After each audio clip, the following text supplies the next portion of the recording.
Pronto, pessoal. Desde já muito bom dia a todos, tá ok? Hoje a gente vai estar dando continuidade à nossa disciplina de Cine e Antropometria, né? Eu já habilitei a gravação para se vocês ficarem com essa dúvida, tá? Então, no caso, semana passada nós paramos nas três bolinhas, né? Que nós falamos sobre testar, medir, avaliar o significado de cada uma delas, principalmente no ponto de vista da cine e antropometria, né? Então vamos lá, a partir disso nós entramos no delineamento dos programas de atividade física. O que é isso, Kleber? É o desenho de um programa, ou seja, a estrutura de um programa de atividade física, no caso, desculpa, AVF, a avaliação física. Então, como é que são delineados, como é que eu monto um programa de avaliação física, quais são os pré-requisitos a serem avaliados, tá? E é claro, diga-se de passagem, o primeiro ponto para a gente falar aqui é que a avaliação física, os protocolos, os testes utilizados, eles vão ser escolhidos de acordo com o tipo de público ou população, né? Em aulas anteriores já comecei a falar sobre isso e agora eu vou falar de maneira mais específica. Então, daqui para frente a gente vai estar vendo agora instrumentos, programas de avaliação, tipos de equipamento, protocolos em si de avaliação física, que eles mudam de acordo com as características do indivíduo, tipo sexo, idade, deixa eu ver o que mais aqui, condições físicas dele, se ele é obeso, se é uma pessoa mesomorfo, endomorfo, ectomorfo, tá bom? Então são todas as condições que mudam de acordo com o biotipo da pessoa, tá bom? Então, a avaliação física ela constitui uma ferramenta fundamental ao trabalho de quem? Nós, profissionais de educação física, principalmente no tocante a exercício físico. Por quê? E aqui eu vou me deter um pouco. Tem muitas pessoas, muitos profissionais, muitas academias que não tomam como ponto de partida a avaliação física.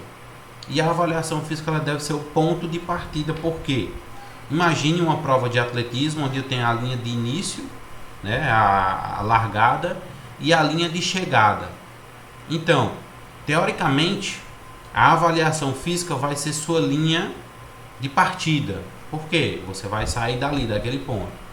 E o seu objetivo, tanto pré-determinado pela avaliação física, como também seus objetivos pessoais, quanto ao exercício físico, vai ser a linha de chegada. E o seu treinamento vai ser esse trajeto entre a linha de largada e a linha de chegada, tá? Eu acho que ficou bem ilustrativo aí o exemplo. Então, dentro disso, eu vou ter os programas de avaliação física, para que eu possa, assim, ter um ponto de partida para trabalhar com o meu aluno, tá? E aqui eu vou dar um viés totalmente voltado para a academia. Ah, Kleber, se fosse na escola, também teria aplicabilidade? Tem. Porque na escola a gente trabalha o quê? Com a promoção de saúde no ambiente escolar. E é aquela história, eu tenho que identificar características da minha população escolar. Tipo, se a minha escola, se meus escolares estão obesos, desnutridos, baixo nível de atividade física, muito percentual de gordura, tá? E aí são características que a gente pode obter através dessas avaliações, tá? Então, pois não? No caso, partindo dessas avaliações também, a gente pode, porque assim, nas academias a gente observa muito aquele aluno ali que ele vai iniciar um exercício ou está chegando pela academia pela primeira vez e tal. Ele olha para o professor, profissional e pergunta, né? Ah, qual peso você sugere para mim? A partir dessa avaliação eu também posso determinar esse quesito aí. Pronto, não está falando no peso carga para exercício? Exato, exato. Pronto, é assim. Vou falar até num contexto bastante histórico, a carga, né? Antigamente o pessoal fazia assim, fazia testes de 1 RM, que é uma repetição máxima e tem um protocolo específico para isso. E a partir disso, conseguia de certa forma, que já caiu por terra esse conceito, tá? Eles prescreviam uma carga específica para o aluno. Só que o corpo humano ele é dotado de um processo de adaptação muscular, adaptação mecânica, adaptação fisiológica. Então, por isso que o preceito do teste de 1 RM para prescrever cargas ele não é mais utilizado. Mas beleza, Kleber, eu vou ter um aluno meu que é iniciante lá na musculação. E aí, como ele vai ter que fazer um trabalho de adaptação, certo que ele vai passar por todos os maquinários, por todos os exercícios, mas tem que ter uma carga também para que ele sinta o mínimo de efeito biomecânico, muscular, estrutural daquele exercício. Beleza. Geralmente você pode estar utilizando uma porcentagem do seu peso corporal. A gente sabe que a concentração maior de peso corporal ela está no seu tronco, tá? Na parte superior, no segmento do membro superior, do quadril acima, nós temos uma proporção maior de peso corporal. Depois vem aí a parte das coxas e da perna, beleza? E a partir disso, você tem que ter primeiro uma noção, tá? E aí é claro, existem estudos que já demonstram isso, você pode estar sempre utilizando de 10 a 20% do peso corporal da pessoa para estar prescrevendo aí a carga inicial. Não tem como, por exemplo, dar uma receita de bolo. O pessoal geralmente diz isso, dá uma carga específica. Tudo vai variar, por exemplo, tomem como exemplo, se eu tenho um indivíduo com 80 quilos, aí ele vai pegar um supino, um supino reto. Então eu posso estar colocando aí 10 e 10 ou 8 e 8 de cada lado. Por quê? Num processo de adaptação, né, ao exercício físico, ele não tem ainda tanto controle biomecânico. E no supino reto, para quem sabe, é você em decúbito dorsal, deitado, né? E vai descer com a barra e subir. E às vezes, dependendo da carga, a gente tem que priorizar o quê? A mecânica do exercício. Você está conseguindo descer a barra na mesma amplitude, sem ter um braço mais baixo do que o outro. Então a carga ela fica muito relativa. Para grandes grupamentos musculares, como quadríceps, peitoral, dorsal, você pode estar utilizando aí uma porcentagem de 20, 25% do peso corporal e tá sempre tendo aquele feedback do teu aluno. Tá leve? Tá legal? E não só o feedback dele de fala, tá bom? Mas o feedback no sentido do treino. Você vai analisar e diz, ele quer pegar, por exemplo, rosca direta. Na rosca direta, tá? Para quem não sabe, desculpa aí, depois eu tento mostrar esse exercício. Rosca direta com barra, ele fica em pé, né? Aí tem uma barra, ele segura com as duas mãos, vai flexionar o cotovelo e descer, estender, fazer o movimento de flexão e extensão, os dois ao mesmo tempo. E aí ele já quer pegar, por exemplo, 10 e 10 de cada lado e diz que está leve. Lembre-se, é o primeiro dia dele, ele não tem adaptações biomecânicas, ele está tendo o primeiro gasto significativo de energia lá no exercício físico, tá? E aí ele pode dizer que está leve, mas ele não está tendo amplitude de movimento, ele não está tendo controle de velocidade, né? Que a gente vai aprender algumas siglas, que é o TT, TTM, são tempo de tensão muscular, tempo sob tensão muscular, que são influências dentro do exercício físico. Desculpa, isso aqui a gente vê muito musculação. E essa carga também deve variar, porque, tipo, às vezes a questão da complexidade do exercício também, né? Da execução do exercício. Uma distinção. Eu vou montar um programa de avaliação física. Beleza, avaliei meu aluno e tal. Aí depois ele vai passar pela musculação. Esqueça por enquanto carga, mas eu tenho que controlar o que? A mecânica. Nós temos dois tipos de exercícios na academia, basicamente. Os exercícios livres e os exercícios com maquinário. Aí vai muito da metodologia do professor. Por exemplo, tem professor que prefere colocar esse aluno iniciante nos exercícios livres. Tem professor que prefere colocar eles nos exercícios em maquinário. Qual a diferença? No exercício livre, eu não tenho nada que controle a velocidade, o equilíbrio do movimento. E aí pode ser um pouco mais desgastante ou até mesmo perigoso, no sentido de lesão, se essa pessoa não tem nenhuma preparação física, para um aluno iniciante do que para um aluno que já teve alguma vivência. Então, depende muito da metodologia do professor. Se ele opta por utilizar equipamentos, o exemplo, vai fazer um agachamento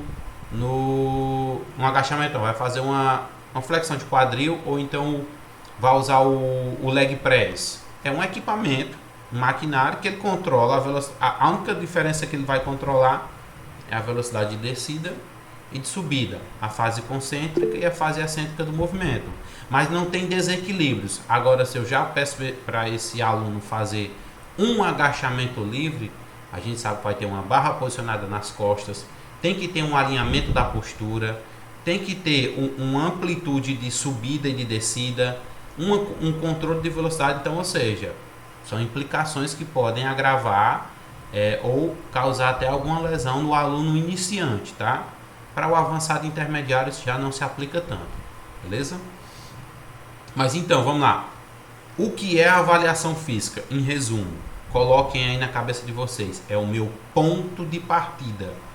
A partir dele eu determino o percurso e os objetivos, tá? Por isso que o programa de avaliação física ele constitui uma ferramenta bastante importante, né? Até por... Pode falar, Pedro. Pedro? Não, eu tenho uns alunos querendo entrar e não tá dando certo. Só um segundo. E agora? Rapaz, minha voz tá fina assim. Vocês não estão visualizando o slide? Não, tem uns alunos no grupo avisando que não tá dando certo a entrar. Pronto, diga a eles que entrem agora, porque eu tava fora da tela, mas...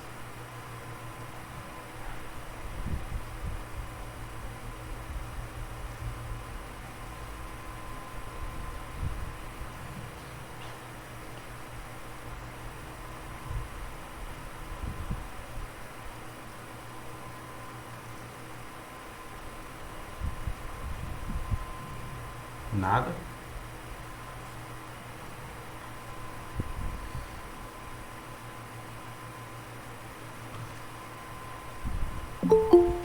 Ah, agora sim.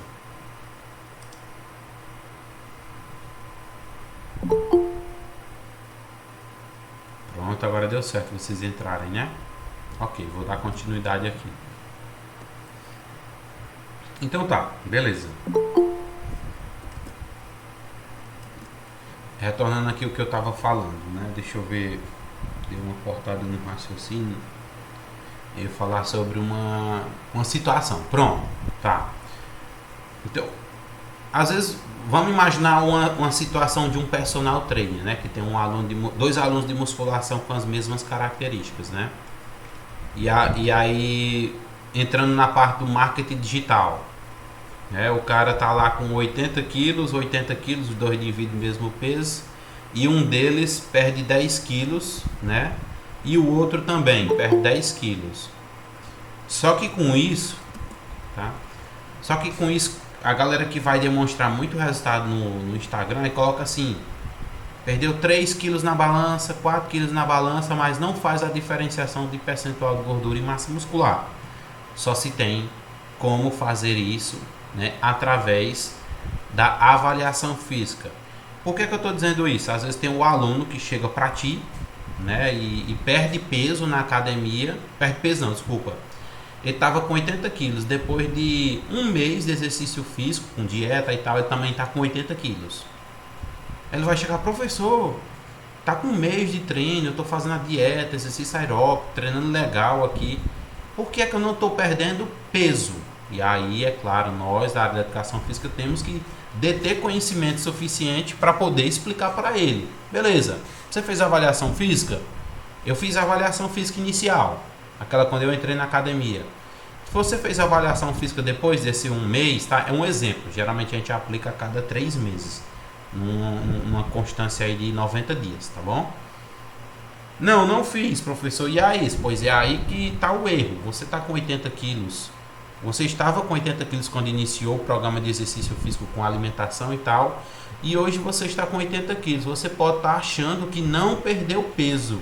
Mas aí tem que diferenciar. Vamos lá. Se eu fizer a tua avaliação física, eu vou poder ver que antes tu tinha um percentual de gordura de 20%, agora tu está com um percentual de 15%. Tá, e o que é que isso influencia, professor? O que é que tem na balança aí que está a meu favor? Você aumentou massa muscular e diminuiu o percentual de gordura. Consequentemente, você ainda está com o mesmo peso, porém a sua constituição é diferente, porque antes você tinha um maior percentual de gordura, agora você tem um menor percentual de gordura e vice-versa, um maior percentual de massa magra, tá? E aí são as principais diferenças daquele aluno que entra na academia e o único padrão de referência é o peso. Balança não quer dizer nada para nós, né? Mestre Arthur, tu fez um comentário aí no chat. Pronto, já vou dar uma olhada. Isso, justamente, viu, Arthur? É dentro daquele princípio que nós vimos na nossa aula passada, né? Ele perdeu gordura e ganhou massa muscular. E todo mundo olha para ele e diz, e confirma assim: poxa, cara, tu perdeu peso, tu tá mais magro, tu emagreceu, né? Assim que diz. Tu emagreceu, tu tá mais magro. Ele diz: não, comecei, tava com 80, agora eu tô com 80. E a nossa explicação científica é o quê? É justamente essa: massa gorda, massa muscular, menor densidade, consequentemente maior volume de gordura. Maior densidade da massa muscular, consequentemente menor volume. Então, ou seja, ele perdeu 5 quilos de gordura, o volume que ele tinha era muito grande, já dá uma aparência, e ganhou massa muscular, 5 quilos. Você vai olhar para essa pessoa e vai achar sim ela mais magra, esteticamente, visualmente, tá? Mas o peso na balança continua a mesma coisa. A única diferença é que houve aumento de massa muscular, perca de massa gorda, redução do percentual de gordura, tá? É o que a gente também diferencia a questão de emagrecimento e perca de peso, né? Porque a perca de peso a gente tem um conjunto total. Total, você perde massa muscular, massa gorda, nível de hidratação, tá? E emagrecimento é só gordura. E emagrecimento, quando a gente fala, sim, é realmente o estágio de redução de percentual de gordura, tá? Lembrem-se disso. Professor, meu objetivo, perder peso. Opa, você quer perder peso por quê? Não, eu quero emagrecer mais. Ah, agora sim, entendi. Emagrecer para quê? Para que minha musculatura, ela desenhe mais, ela apareça mais. Então, você não quer perder peso, você quer reduzir percentual de gordura e aumentar a massa muscular. Tá bom? Como é que eu faço isso? Através da avaliação física. Tá, dando continuidade. A avaliação física na educação física, ela busca identificar características individuais associadas à prática da atividade física. E foi justamente isso que nós já adiantamos um pouco a nossa discussão. Características individuais do indivíduo, percentual de gordura, massa muscular, nível de hidratação, e aí a gente entra em testes neuromotores, alteração do nível de força tanto de membros superiores como da parede abdominal, bem como a flexibilidade. São 3 variáveis físicas que são essenciais para o ser humano, né? A gente necessita de flexibilidade ao longo da vida e sabemos, e cientificamente é comprovado, que nós nascemos com mais flexibilidade e ao longo dos anos, com o passar dos anos, o aumento da idade, nós tendemos a perder essa flexibilidade, porque as musculaturas elas vão ficando mais contraídas, mais encurtadas. Da mesma forma, tem pessoas que não fazem nada, nenhum tipo de treinamento muscular e acaba perdendo força de membros superiores e na parede abdominal. Ah, Kleber, eu quero fazer abdominal para emagrecer. A gente sabe que abdominal não emagrece, tá? Abdominal é como um exercício comum aplicado a qualquer músculo. Você está trabalhando o músculo da parede abdominal. Consequentemente, se você tem um trabalho legal, um exercício legal, você vai hipertrofiar essa parede abdominal. Por que é que ela não aparece? A definição. Porque nós temos aí uma capa de gordura e de retenção de líquidos que perpassa essa musculatura. E o processo de emagrecimento, de redução do percentual de gordura, busca isso, reduzir esse percentual de gordura, bem como a retenção de líquidos também, para que a musculatura apareça, tá? Beleza, mas fora isso, pensando numa perspectiva voltada para a saúde, no que é que influencia a parede abdominal? Simples demais, manutenção da postura e ela previne problemas posturais. Uma parede abdominal fraca, esse indivíduo tende a desenvolver vários problemas posturais ao longo da vida, por isso que é importante fortalecer. Tem gente que malha na academia todos os músculos, só esquece de fazer abdominal. Então é um músculo muito importante, responsável aí pela manutenção da nossa postura, ok? Característica notória da atividade... Tem mais comentários aí no chat também. Pronto. Deixa-me ver.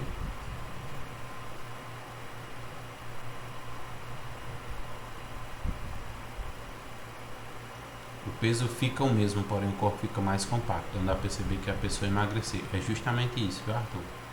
Lutadores profissionais fazem muito isso, a perda de peso para a competição. E essa perda de peso é justamente no nível de hidratação, tá?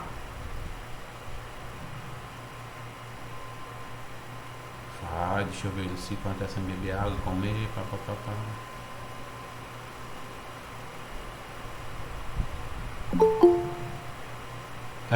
Justamente, viu, Arthur? Basicamente aí nessa mesma pegada, viu? Se você não treinar a parede abdominal, hipertrofiar o músculo, por mais que você emagreça, a musculatura não vai aparecer não, tá? Porque você tem que treinar essa musculatura, ok? Acompanhei uma vez o vídeo do Victor Miranda dele perdendo 6 quilos em 12 horas para uma competição no UFC. Claro, teve todo um acompanhamento profissional. 6 quilos, cara, é uma perca de peso assim, num padrão temporal de 12 horas muito grande. Imagina aí o nível de desidratação desse cara. Por isso que tem desses lutadores de UFC, que às vezes quando vai para pesagem antes da luta, ele sobe em cima lá da balança, quase que caindo, altamente desidratado e desgastado, né? Usa manta térmica, fica fazendo exercício aeróbico para poder tirar mesmo, suar mesmo, transpirar mesmo, para poder tirar todo o líquido que ele puder para reduzir o peso corporal, né? Aí tem gente que diz, não, isso não faz tanta diferença. Faça o teste em jejum, pela manhã se pese, logo após beba 1 litro de água, você vai perceber que seu peso corporal já altera, tá bom?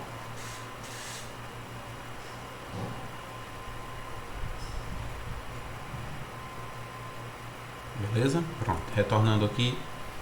Então, a avaliação física ela nos dá características notórias, né, para a atividade física.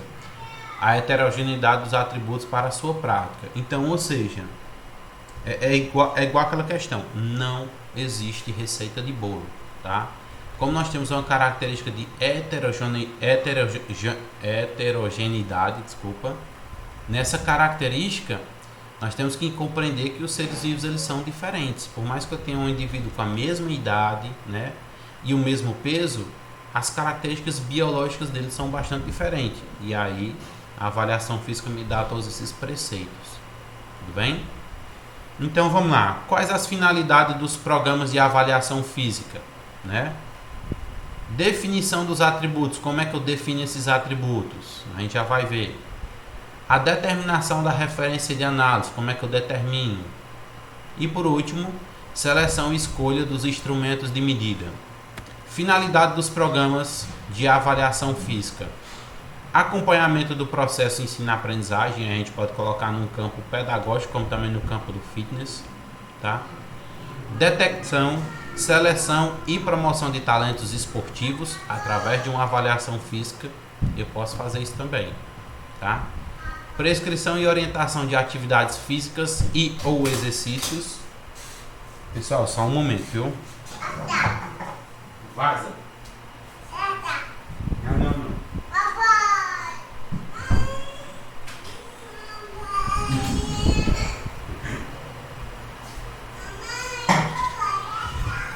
Pessoal, desculpem aí, viu? Meu menino tinha aberto a porta aqui, não ia dar certo ele, tá? Mas dando continuidade. Então, uma finalidade do programa de avaliação física, prescrição e orientação de atividade física e ou exercícios físicos, tá? Diagnóstico relacionado ao estado de saúde. Então, e também, pensando num campo científico, na parte nossa de ensino superior, a montagem de banco de dados para pesquisas científicas, né? Vocês vão ver que tem muito artigo científico, depois eu vou estar colocando alguns aí para vocês darem uma olhada, que vem de muitos bancos de dados. É quando você avalia muitas pessoas e aí pega esses dados e monta o seu banco com vários dados e você faz muita pesquisa com isso, ok? A definição dos atributos, e aí a gente vai definir atributos do crescimento físico, da maturação biológica, desempenho motor, proporcionalidade, o somatotipo, né, que a gente viu que é endomorfo, mesomorfo e ectomorfo. Eu consigo fazer isso através da avaliação física. Composição corporal, que entra massa muscular, percentual de gordura, vísceras, entre outros. Estado nutricional, se aquele aluno, seja de escola ou de academia, está em obesidade, estado de desnutrição, tá bom? Atividade física habitual, que eu consigo calcular quanto é que ele realiza de atividade física ao longo do dia. Sistemas de mobilização energética e também o sistema músculo-articular. Como eu faço a determinação dos referenciais de análise? Através da avaliação de referências por normas. É quando você pega um livro, um artigo científico que tem aquele protocolo validado, e aí vai ter umas tabelas de referência para cada idade, para cada sexo, para cada faixa da vida. Nós temos aí algumas tabelas para poder você, quando achar um resultado, faz a avaliação física com o seu aluno. Acha um resultado, você vai lá na tabela e consegue classificar. Está bom, está regular, está excelente, acima da média, tá bom? Mas também nós temos o aspecto de avaliação diferenciada por critérios, tá? Então nós temos critérios diferentes para fazer a avaliação dos nossos alunos.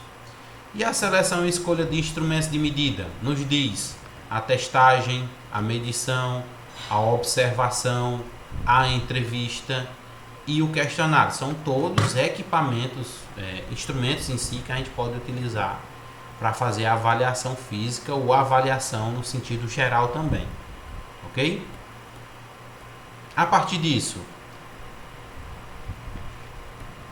nós vamos ter uma aplicação ou administração dos instrumentos de medidas, e aí mais para frente a gente vai ter só uma aula falando quais são todos os instrumentos que a gente utiliza dentro da educação física, desde o padrão ouro, prata, bronze, qual o mais caro, qual o mais barato, qual o mais acessível, tá bom?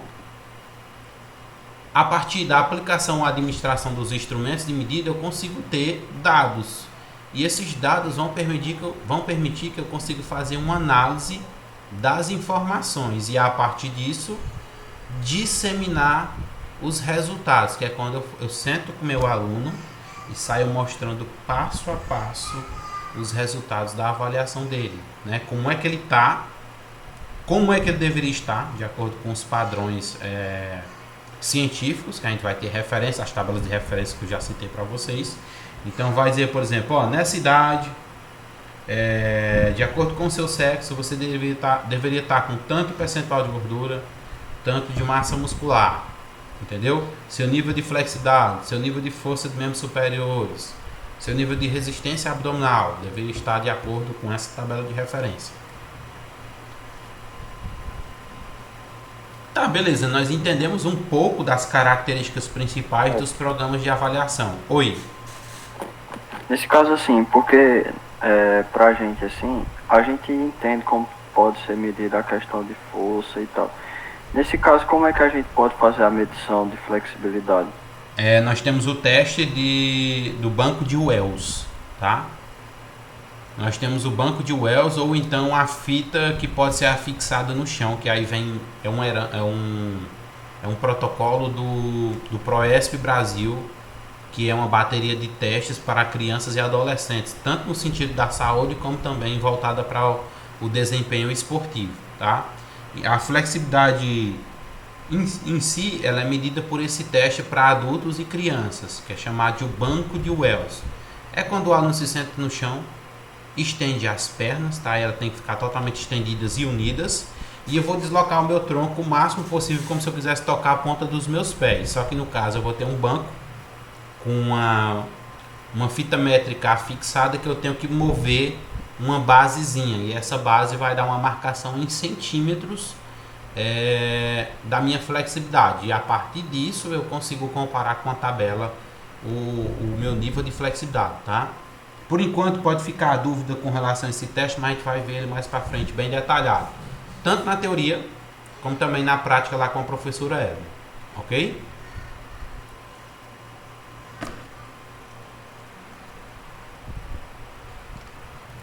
Tá, beleza, Kleber. Falamos um pouco das características dos programas de avaliação física, mas agora eu queria entender a finalidade. Quando eu penso na finalidade, eu vou pensar no quesito de para que vai servir o programa de avaliação, né? Então vamos lá. Podemos definir, né, com que finalidade se realizarão as avaliações. As avaliações é o ponto de partida para a tomada de decisões nas demais etapas do delineamento. No campo da educação física, os programas de avaliação podem ter como propósito, na nossa área, o quesito de avaliação física pode ter alguns propósitos. Quais são eles? Reunir subsídios para acompanhamento do processo ensino-aprendizado. Então isso aqui, essa primeira parte ela é mais geral, tá bom? Que é tanto para a escola como para o fitness. Reunir subsídios para acompanhamento do processo de ensino-aprendizado, tá? Permitir a detecção, a seleção e a promoção de talentos para a prática de esportes direcionados a quem? Ao alto rendimento. Então, se na escola eu faço uma avaliação física e lá eu vou ter um aluno que se destaca bastante, essa minha avaliação física tem a seguinte finalidade: direcionar esse aluno, se ele gosta daquela modalidade, se ele quer seguir também uma carreira profissional naquilo. A minha avaliação física me permite detectar esse talento físico dele e fazer o direcionamento dele para uma atividade esportiva. O alto rendimento aí vai ser se houver um incentivo por parte da família também, né? De colocar numa escolinha e tal, de algum clube de futebol, e aí ele vai trilhar sua própria caminhada, tá? É uma finalidade. Outra finalidade dos programas de avaliação: oferecer informações voltadas à prescrição, tá? E à orientação da prática de atividade e ou exercício físico. Então, eu faço uma avaliação física, a partir dessas informações eu consigo prescrever e orientar corretamente a prática de atividade física e ou exercício físico, tá? Teoricamente, seria mais voltado para o exercício físico, que é uma atividade mais institucionalizada, tá? Como assim, Kleber? Eu vou ter dias, horários, intensidade, séries, repetições para aquele meu exercício, tá? Mais uma finalidade: contribuir na elaboração de diagnóstico direcionado ao acompanhamento. É aquela história que eu já discuti com vocês anteriormente. Você faz um programa de avaliação, prescreve para o teu aluno e faz o acompanhamento dele ao longo de 30 dias, 60 dias, 90 dias, e aplica a avaliação física e vai mostrando a evolução dele a cada mês de treinamento ou a cada ciclo de 3 meses de treinamento, tá? Então isso aí é bastante importante, que é você realmente mostrar a sua capacidade como professor, tanto na prescrição como também na avaliação, né? O aluno quer saber de resultado. Pode Exatamente, falar. sem falar que faz que essas orientações e esse diálogo entre o professor e o aluno aí serve até como questão de incentivo, né, para continuar a prática. Exatamente, justamente. Incentivo é aquela questão: se o aluno entra, ele não passou por uma avaliação física, não passou por uma boa prescrição de exercício físico e não está tendo acompanhamento, quais são as chances desse aluno desistir? Quase que 100%, né? Então até a questão da conversa é um incentivo, né? Outra finalidade, e aí uma questão bem científica nossa da faculdade: a avaliação física ela tem uma finalidade de alimentar banco de dados, né? Com finalidade de desenvolver pesquisas no cunho científico. Então é isso, você ter um banco de dados montado e às vezes explorar de várias formas a análise daquele banco de dados, né? O banco de dados vai ter várias informações.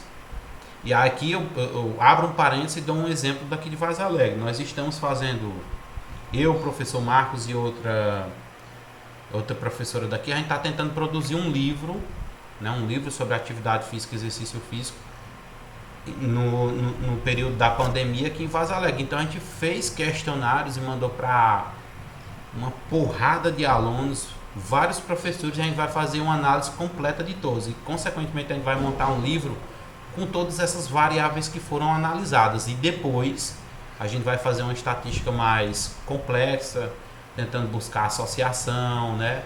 E aí produzir mais artigos científicos. Então, ou seja, um simples banco de dados bem elaborado, com várias informações, rende muita pesquisa que pode servir de parâmetro. No nosso caso aqui, vai servir de parâmetro para compreender como é que está o nível de estresse dos professores, síndrome de Burnout. Será que os professores estão mais estressados nesse período de pandemia, com aula online? Vai servir de parâmetro. Como será que os alunos estão reagindo às aulas online? Como será que está o nível de atividade física deles? Será que eles estão em estado de obesidade? Então, uma série de fatores a gente está avaliando para poder ter o máximo. Quer dizer, o nosso banco de dados já foi montado. Nós agora já estamos na fase de confecção dos artigos para a montagem do livro. Então, entendem? A avaliação física, quando eu colocar avaliação, não pensem só na parte prática, não. Chegar lá no aluno, passar uma fita, um adipômetro, não. A avaliação, ela também, eu retrato aqui num sentido amplo, de todas as formas, tá? Beleza.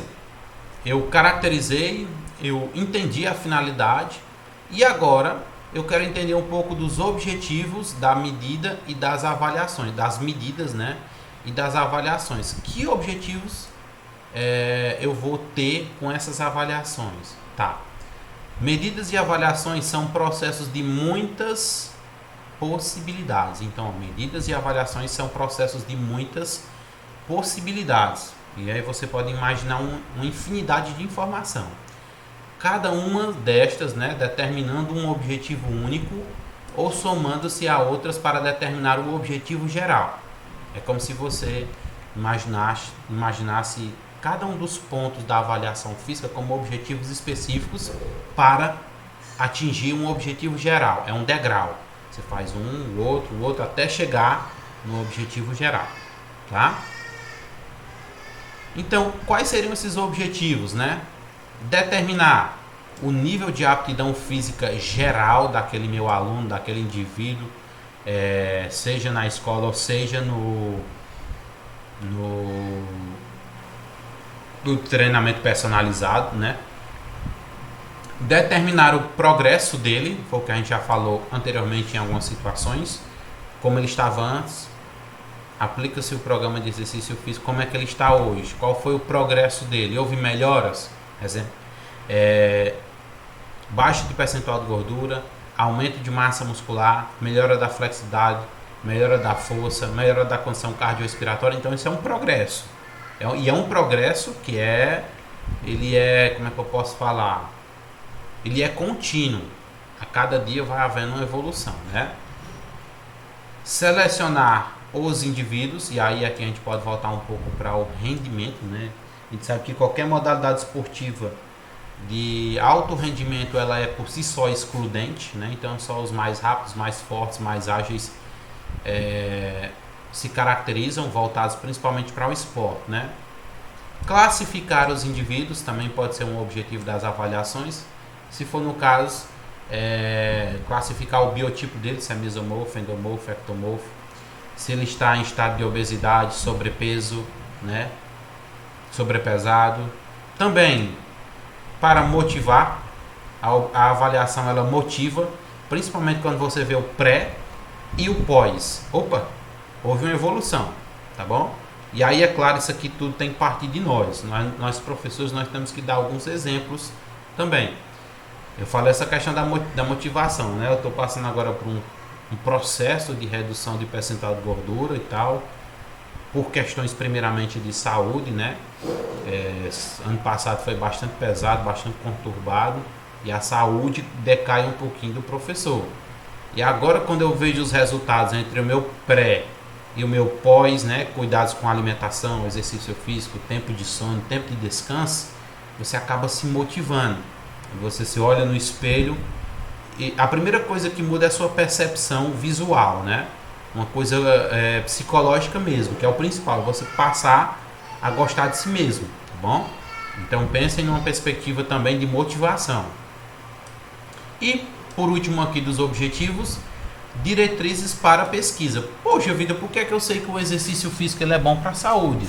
Porque várias pesquisas já foram feitas e realizadas, já se foi montado várias diretrizes, né? Nós temos as diretrizes do American College of Medicine of the Sport, né? Que é o Colégio Americano de Medicina Esportiva, da Sociedade Brasileira de Cardiologia, enfim, tá? São diretrizes que foram montadas através de pesquisas, e essas pesquisas necessitaram de uma avaliação para que pudéssemos ter essas diretrizes e saber ou implementar parâmetros de saúde, seja com relação a percentual de gordura, a tempo de sono, qualquer variável que você imaginar, tá bom? Pessoal, tipos de avaliação. Eu peço 2 minutos a vocês, aguardem um pouquinho. Enquanto eu vou pegar um pouco de água para mim, eu já retorno, tá bom? Só conversando um pouquinho com vocês aqui do chat, né? Isso. Cada pessoa tem sua forma de treino e alimentação. Isso aqui a gente chama de trabalho individualizado, né? Heterogeneidade. Cada pessoa ela é diferente. Bom, ela reage diferente. Nonato, o exercício físico, investimento. É um investimento, né? Só que ela demora um tempo para ser colhido. Tem pessoas que vão chegar na academia, pronto, eu vou parar nisso aí. Me lembrem, pessoas que chegam na academia, principalmente em período de pré-carnaval e férias. Eu vou só pegar água rapidinho e já retorno.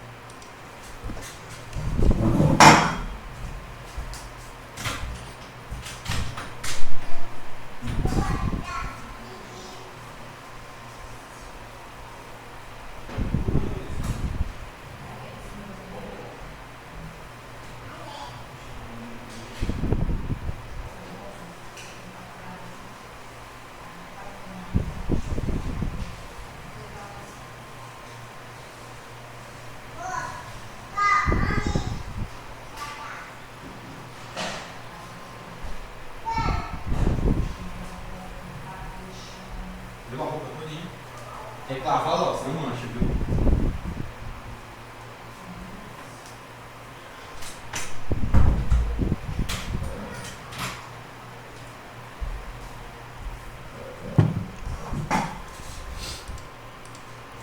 Pronto, pessoal, já retornei aqui e dando continuidade. Aqui eu já me lembrei do ponto de partida que eu parei, né?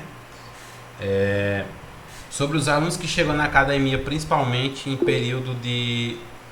Pode falar, viu? Pode falar, Leonardo. Tá bom o áudio, se tiver ruim, vocês podem falar. Não, tá legal, pode falar. Com relação aos investimentos, com relação ao investimento que eu estava falando, é tipo, naquela parte que você falou que quando uma criança ela quer seguir carreira naquele esporte e tal, entendeu? Aí, tipo, tem muitas crianças, assim, é perceptível, né? Que tem muitos casos que... Tem crianças que quer seguir aquela carreira e, tipo... Mas, em relação à condição financeira, assim, não dá muito, entendeu? Não tem esse meio financeiro. Aí, tipo... Aí tem pessoas que investem naquela criança e tal. Aí daí que ela vai conseguindo, entendeu? Seguir a sua carreira. Ah, tá. Então, é outra perspectiva também. É um investimento também, tá? Quando vai seguir uma carreira esportiva de alto rendimento. E, é claro, tem que se ter um certo investimento. Mas acho que a palavra em si também é até bom. Você deu agora essa ênfase e nós conseguimos aplicar das duas formas, né? Do exercício físico como investimento para a saúde e também do exercício aí, ou da avaliação física direcionando, no caso, para o alto rendimento, né?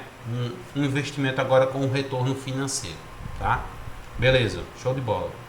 Então, dando continuidade, eu não sei se vocês nunca ouviram falar ou já fizeram isso quando adentraram alguma academia, né? Tem aluno que vai chegar lá, e isso aqui eu digo com própria experiência de ex-instrutor de musculação, né?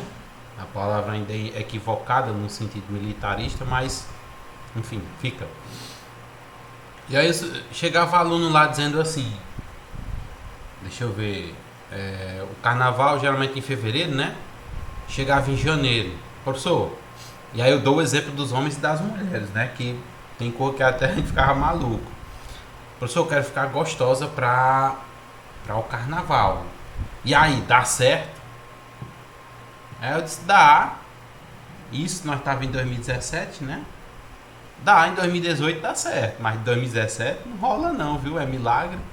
Não é uma questão de desestimular, mas é porque a gente tem que nortear o seu aluno com a realidade, né? A pessoa nunca fez atividade física, nunca fez exercício físico, aí com um mês ela quer estar esteticamente bonita, atraente para o carnaval. É impossível.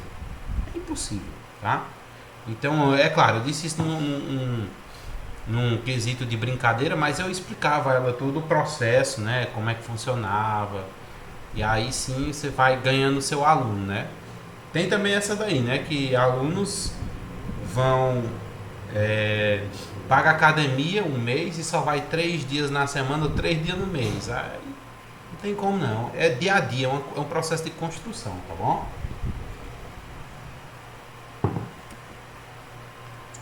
Beleza, então, Kleber, quais são os tipos de avaliação?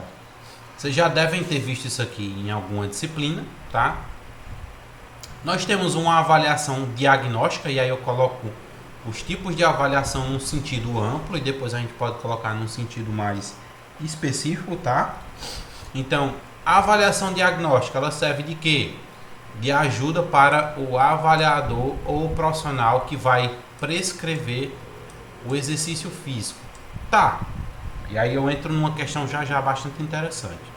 Pode determinar as necessidades dos indivíduos e elaborar a sua programação. Beleza, a gente viu que isso aqui na diagnóstica é essencial. Referência Johnson e Nelson, né? E Gruber e Johnson. Ok? Então, tem muito profissional que está trabalhando com treinamento personalizado, né? E o treinamento personalizado online é a compra de ficha de treino pela internet. Na minha concepção, seria ideal pelo menos assim. Cara, tu tem na academia aí alguém que trabalha com avaliação física na tua cidade? Tem. Faz uma avaliação física com ele, me manda, que aí eu te passo a ficha de treino. Por quê? É aquela ideia. Não tem como eu chegar no objetivo, né, determinar a linha de saída e a linha de chegada, o ponto de partida e o ponto de chegada, sem eu saber de onde foi que tu veio, como é que tu tá. Aí a galera mete exercício lá, eita, tá dando resultado. Aí quando passa 3 semanas se lesiona na academia. De quem é a culpa? De quem prescreveu o treino ou do instrutor da academia? O instrutor da academia ele não tem culpa não. Se ele não comprar a ficha, pronto, o exercício é esse aqui. Ele demonstra, orienta e tal. O cara se machucou. Por quê? Porque ele não estava preparado para aquele tipo de exercício. Como é que você sabe isso? Avaliação. Tá? Então não custava nada você pedir uma avaliação física. E outra, geralmente tem profissional cobrando 20, 30 reais para fazer uma avaliação física. Quando é que você vai cobrar de novo? Daqui a 3 meses. Então, é claro, a avaliação física, a primeira, ela é essencial demais, tá bom? Então, nosso primeiro modelo é chamado de avaliação diagnóstica. Ela serve ali de ajuda para o avaliador ou profissional que vai prescrever o exercício físico, tá bom? E a partir disso eu consigo determinar as necessidades individuais do meu aluno para que eu possa elaborar ou prescrever uma programação de exercícios para ele, tá? O segundo ponto, o segundo tipo de avaliação é a avaliação formativa, que determina o progresso do indivíduo durante a realização do programa de treinamento, né? Dando assim subsídios tanto para o avaliador quanto para o avaliado, tá? Johnson e Nelson, Kinkerdal, Gruber e Johnson, ok? Então, a avaliação formativa é aquela que, imaginem da mesma ilustração, né? Que eu coloquei para vocês. Ponto de largada é a avaliação, seria a diagnóstica. O percurso da prova de atletismo, que o meu aluno vai estar correndo, fazendo exercício físico, seria a parte da avaliação formativa, que é o processo dele, o progresso durante o ciclo de treinamento dele, tá bom? E a somativa é o resultado de todas as avaliações realizadas na intenção de observar a evolução do indivíduo. Então é isso, eu fiz a avaliação diagnóstica, eu fiz a formativa durante o processo e no final eu tenho a avaliação somativa que considera tanto a diagnóstica como a formativa no critério de comparação do antes e do depois, do pré e pós, ok? Dúvidas aqui, pessoal? Se tiverem alguma dúvida, pode falar aí.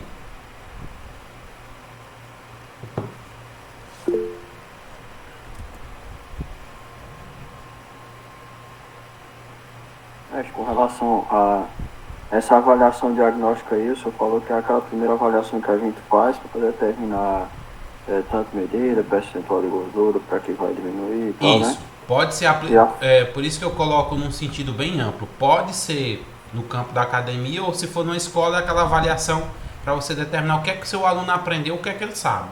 E aí você continua, tá? Eu já coloco nos dois sentidos, tanto escolar como no fitness, para você compreender. Pode continuar, Pedro. E a avaliação formativa basicamente como se fosse os comparativos, é isso? Você vai fazer a Isso, avaliação? é durante o processo de treinamento dele, entendeu? É claro que essa avaliação formativa se aplica muito mais à escola, porque tu vai ensinar um conteúdo, aí tem as provas bimestrais. Durante as provas, durante esse período de ensino, tu vai passando atividades, né?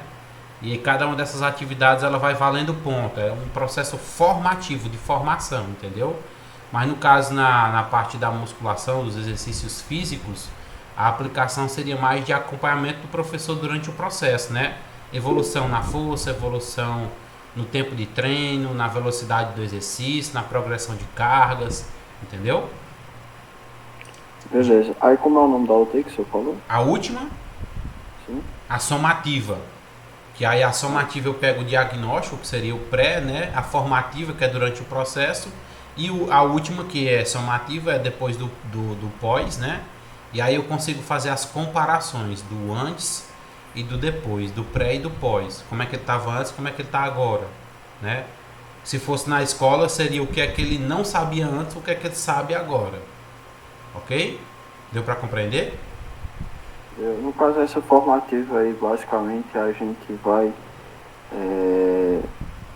A palavra me fugiu aqui agora, mas eu tinha formado uma ideia bem massa aqui na minha cabeça, mas...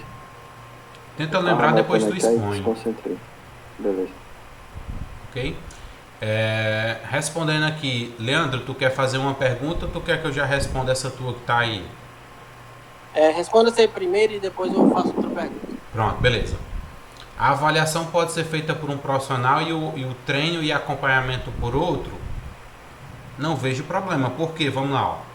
A avaliação são os teus dados, ok? Teus dados.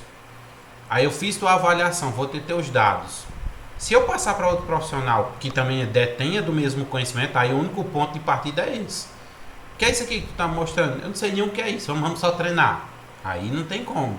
Mas se você mostra para outro professor que entende esses dados, aí ele pode fazer uma prescrição em acompanhamento, tá? Então, a avaliação é só o quesito mais geral, de conhecer o indivíduo.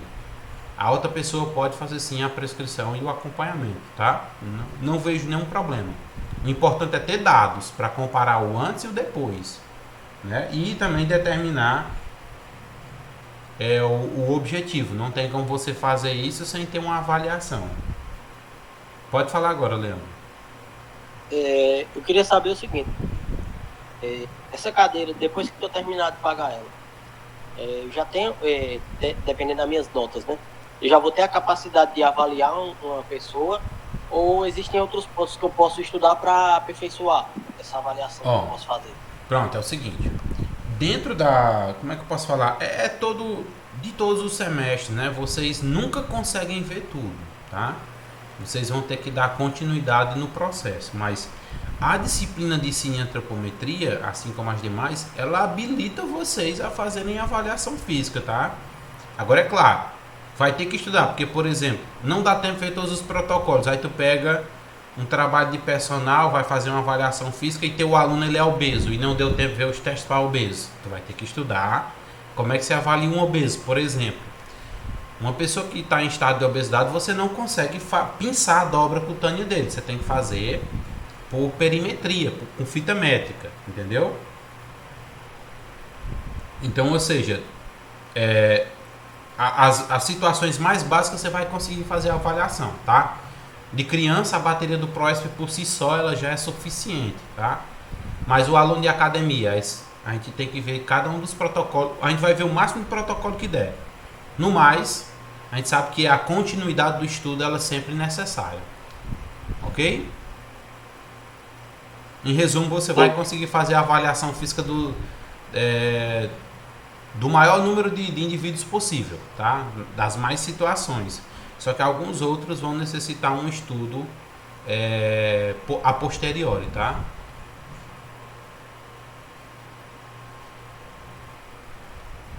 Pronto.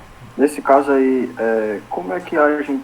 Porque assim, a gente falou aqui, comentou, né, que, por exemplo, a avaliação formativa é durante o processo, e a avaliação, ou melhor, e a avaliação somativa, no caso, pós-processo, né, no caso.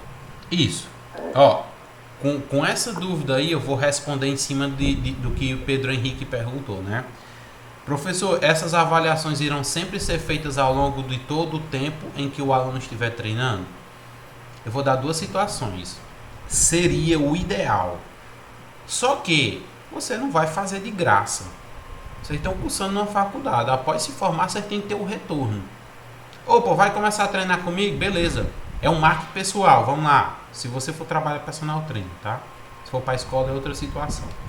Vou trabalhar personal trainer, pois vamos aqui. A primeira avaliação física é grátis. Ou então você pode, é um aluno de personal, você já pode incluir isso no pacote. A cada ciclo de 3 meses, nós necessitamos de um período. Se você for fazer a avaliação todo mês, é um período, teoricamente, né, cientificamente, que os estudos trazem, não tão suficiente para ter o que? Alterações significativas. Então, por isso que o ideal geralmente aí seriam, no caso do exercício físico, se for o tipo de treinamento, aí vai ter outras avaliações. Mas o ideal seria você manter um padrão temporal de 90 dias, 3 meses. Fez a avaliação, treina 3 meses, faz a reavaliação. Você faz o processo de comparação do antes e do depois, entendeu? Isso é importante para que você consiga demonstrar o progresso. Tem muita gente que vai para a academia, não faz uma avaliação física, ou se faz a avaliação física, não faz a reavaliação. Beleza, o que foi que tu melhorou? Não sei. Por quê? Não fez a reavaliação. O que é que tu tinha antes de massa muscular, o que é que tu tinha agora? O que é que tu tinha antes de percentual de gordura, o que é que tu tem agora? Né? Qual era a perimetria do teu braço antes, qual é a perimetria que está agora? E assim sucessivamente. Tá? Uma cascata de informações. Ok? Então, por isso que a gente tem que pegar essa parte diagnóstica, ver como é que o aluno está, prescrever o exercício físico e fazendo aí não entra tanto em questão, mas uma avaliação formativa, acompanhar a evolução do treino, progressão de carga, enfim, esse processo. E depois a somativa, fazer a reavaliação. É claro, a reavaliação também tem esse papel aí que você acabou de colocar. Motivacional. Você só se motiva quando você vê o resultado. Você só permanece naquilo que você determinou como objetivo quando você começa a ver um progresso positivo. Se for negativo, a pessoa começa a decair. Então, tem várias coisas que vão influenciar. Agora, é claro, não adianta fazer uma avaliação, treino tampa 3 meses, pagar personal, fazer reavaliação se você também não cuida da alimentação. Não pode esperar resultado se você todo dia come hambúrguer e batata frita no almoço e na janta. E você quer reduzir percentual de gordura. Aí fazer aquilo ali, faça-me um favor, né? Tem que usar muita cabeça para pensar nisso aí, tá bom? Mas deu para relacionar as avaliações com essa questão aí motivacional? Sim, sim. E outra, mestre. Na minha concepção, essas tecnologias, né, por exemplo, para mim bastava mesmo só a diagnóstica e a formativa, já que na formativa a gente vai fazendo esses comparativos durante o desenvolvimento.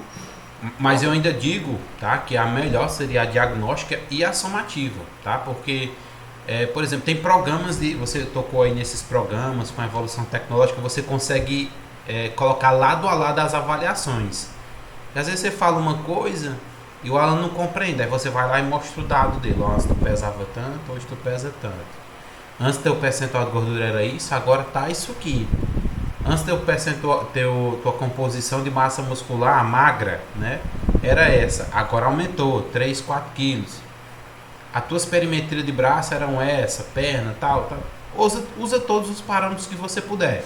E a tecnologia facilita muito, porque a gente fazer à mão ou criar planilha de Excel com essas fórmulas dá trabalho, viu? Eu vou até mais pra frente, agora não, mais pra frente eu vou disponibilizar para vocês algumas planilhas do Excel, tá? Eu tenho só que buscar onde é que elas estão, pra, tipo assim, você coloca o dado, peso e as dobras e já gera o resultado. Você consegue ver o percentual de gordura, massa muscular, tá bom? A partir disso aí. Beleza? Pode continuar, Pedro. Ia falar mais alguma coisa? Não, só isso mesmo. Pronto. Então vamos lá. Dessa forma, Nós vimos os 3 tipos de avaliação, relacionamos ela tanto com a escola como também com o exercício físico, ok? E aqui nós encerramos essa nossa aula, terminando aí essa questão dos métodos de avaliação, né? Avaliação física, ok? Opa, descartar.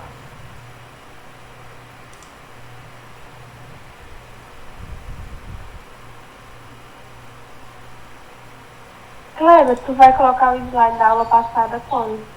Eu coloco hoje, tá? Até então ninguém tinha pedido o slide de cineantropometria, eu coloquei só de natação, mas eu posso colocar. Assim que eu encerrar a aula, eu coloco para vocês lá, tá bom? Só o Black hoje, tá? Eu vou dar uma olhada nela. Pronto. Preciso. Aí eu subo o slide para vocês, tá bom? Até porque tem informações lá que eu coloquei, alguns textos que servem mais só para leitura e não cabe eu estar falando muito nas nossas aulas, ok? No caso aí a gente se utiliza da perimetria mais para avaliar essa questão da hipertrofia do que propriamente a perca de gordura, por exemplo.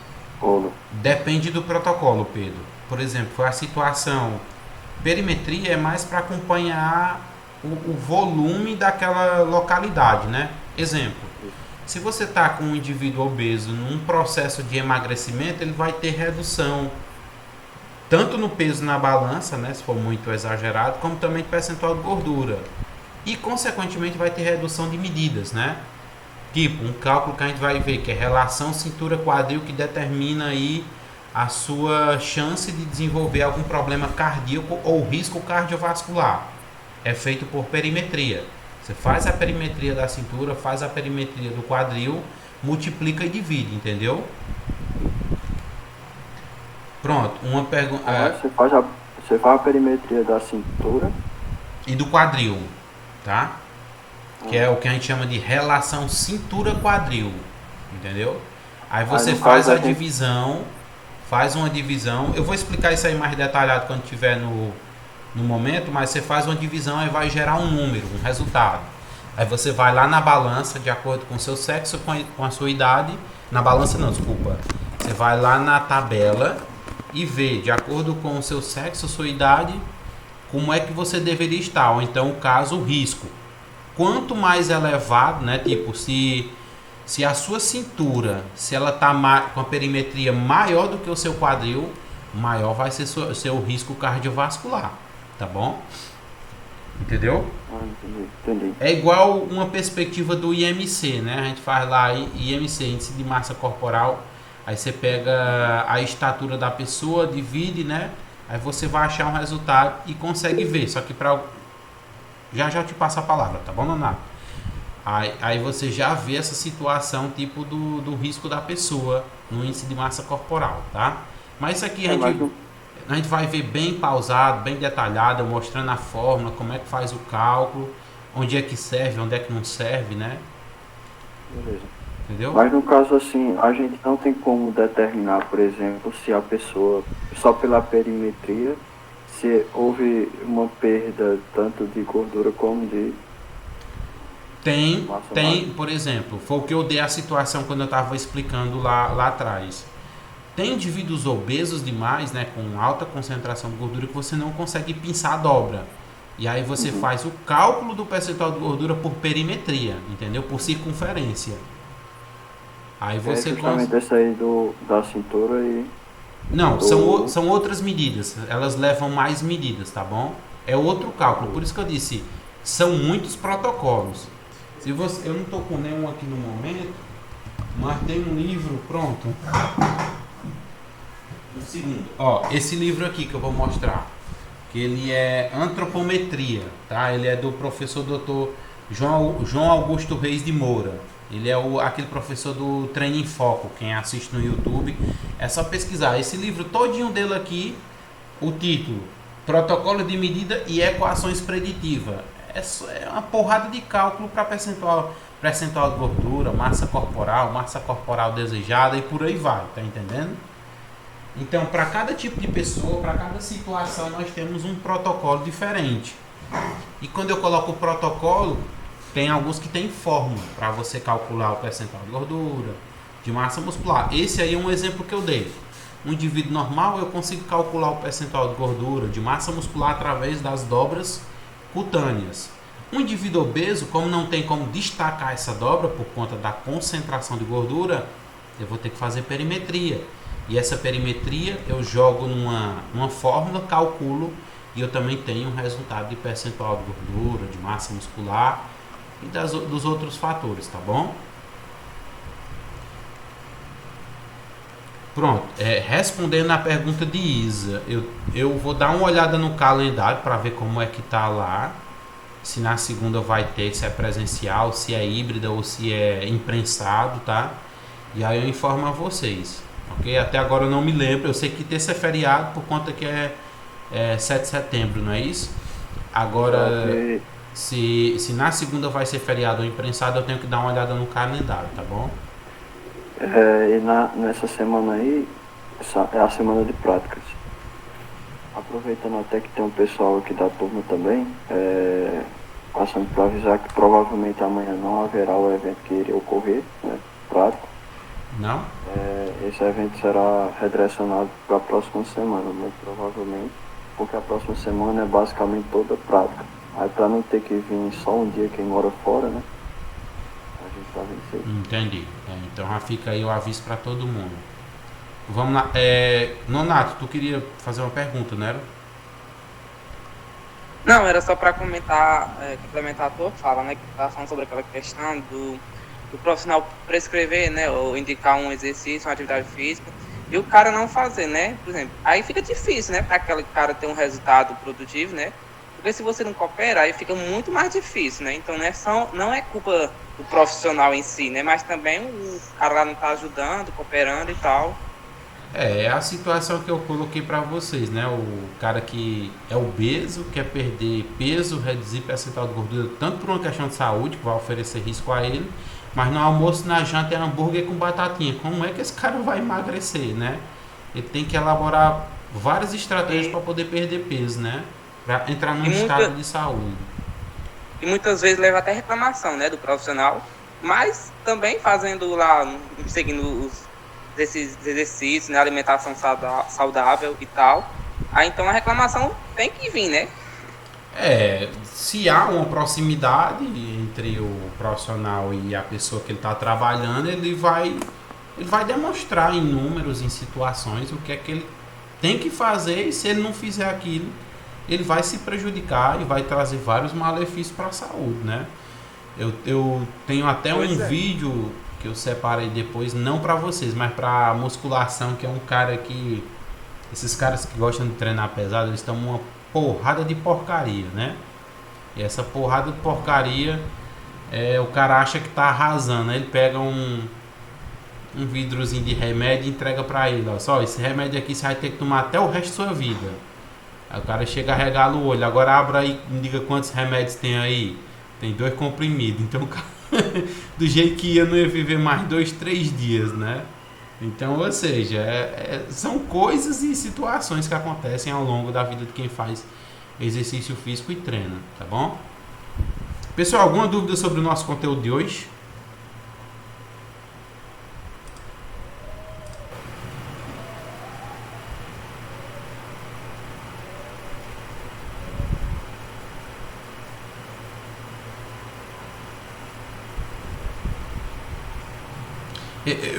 Quer dizer, na realidade, antes de eu encerrar, deixa eu fazer uma pergunta que eu estava pensando em dar continuidade. Quando vocês estão nesse momento híbrido aqui, vocês estão fazendo até o horário corrido todinho? Híbrido não, online.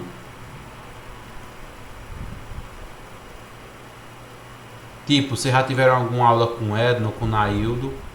Tá sendo reduzido também, certeza? Porque assim, a aula que a gente teve com os professores até agora,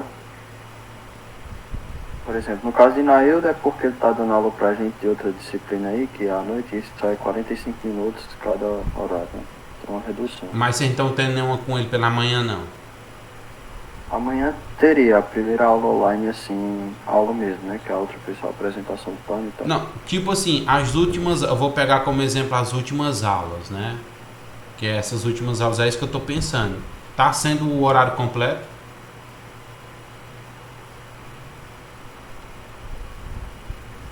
Pois a única disciplina que a gente teve até agora, online totalmente, foi a de bioquímica, né?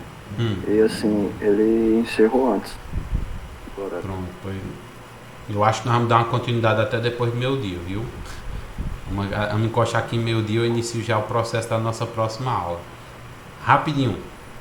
Damiana, professor, eu queria saber se na avaliação entre pessoas com diabetes ou qualquer outro problema de saúde a mesma é diferenciada. Assim, se a pessoa tem uma diabetes controlada, o processo de avaliação ele segue os mesmos protocolos, tá? Por quê? Tipo, se você vai passar exercícios de carga submáxima, não é máxima, tá? Mas submáxima. E a partir disso, você vai fazer uma avaliação, tipo, corrida na esteira. A pessoa que tem diabetes, ela tem muita resistência à questão da insulina, né? A glicose dela baixa com muita facilidade. E às vezes, se for uma própria avaliação, que é um teste de culpa de 12 minutos, essa pessoa pode vir a passar mal. Então, às vezes, a gente opta mais por cálculos, né? Por cálculos para poder facilitar e resguardar a pessoa. Mas tem protocolos que podem ser realizados por qualquer tipo de patologia, desde que essa patologia não influencie ou gere risco à saúde do indivíduo. Tudo bem?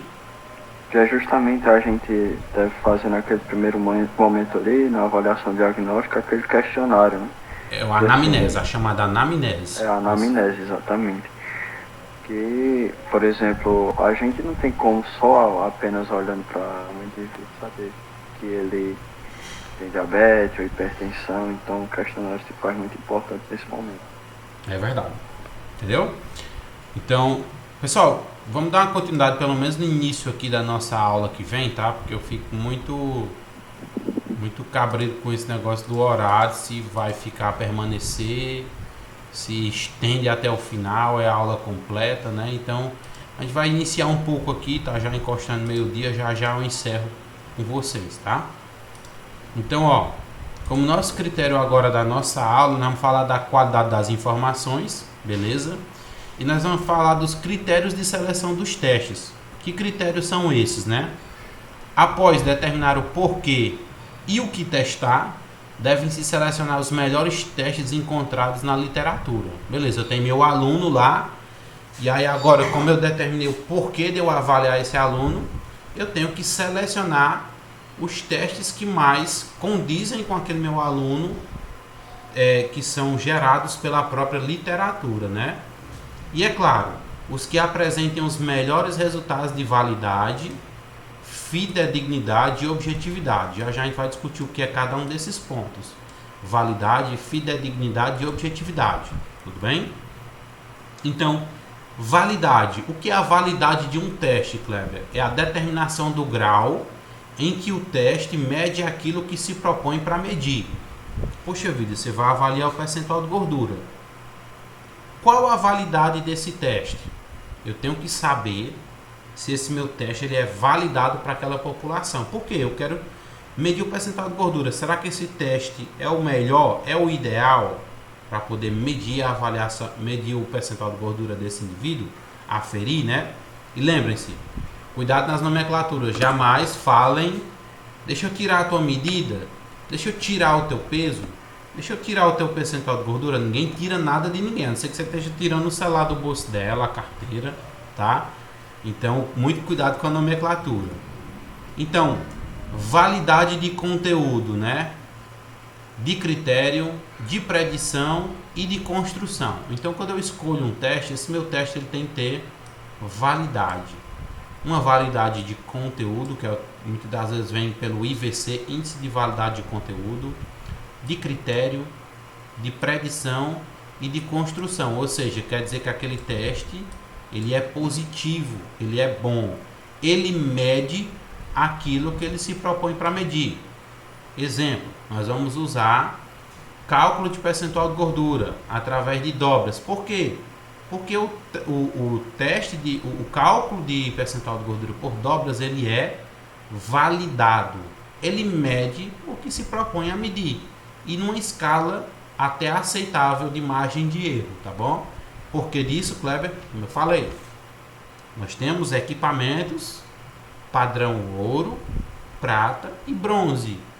E aí, é claro, se eu tenho o padrão bronze, que seria o adipômetro, mas eu poderia usar o DEXA, que é o padrão ouro, tá? Que é o scanner completo do corpo.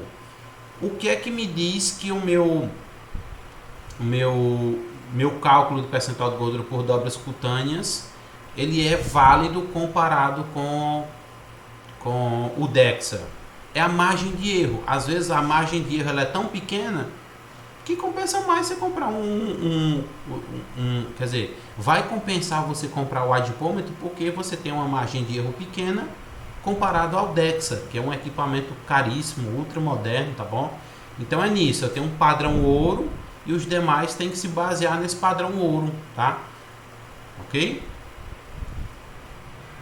Tá, e o que é que significa fidedignidade ou confiabilidade? Eu acho que os próprios nomes já dizem ou expressam o seu real significado, né? Se o teste for repetido sem alterações na condição física do avaliado e os mesmos resultados forem encontrados, então esse teste ele é confiável, tá? Então, se eu repito uma bateria de testes no indivíduo, né, uma vez, 2 vezes, 3 vezes e os mesmos resultados são encontrados, quer dizer que esses testes eles são o quê?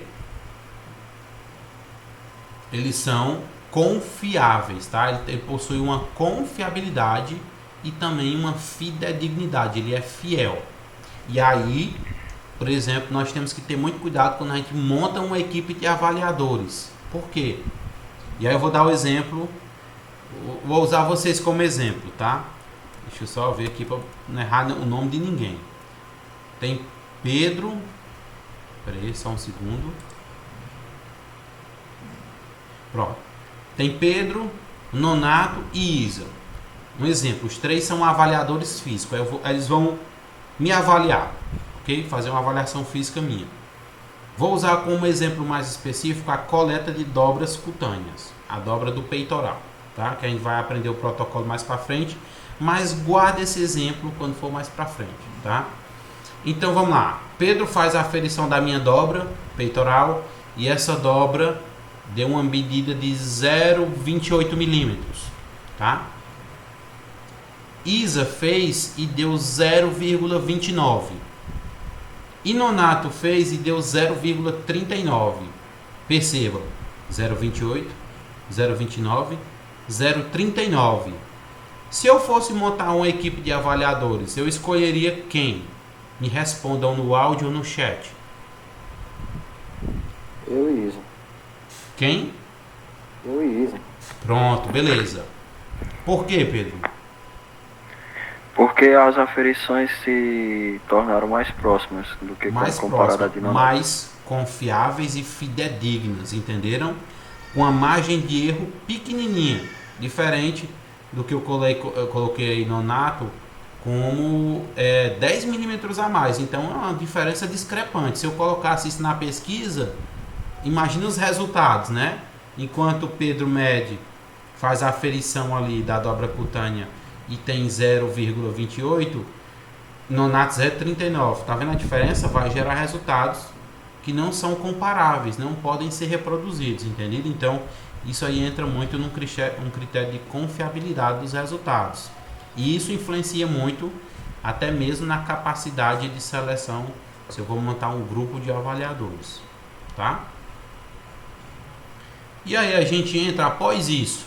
Nós vimos aí a confiabilidade, a fidedignidade e a validade.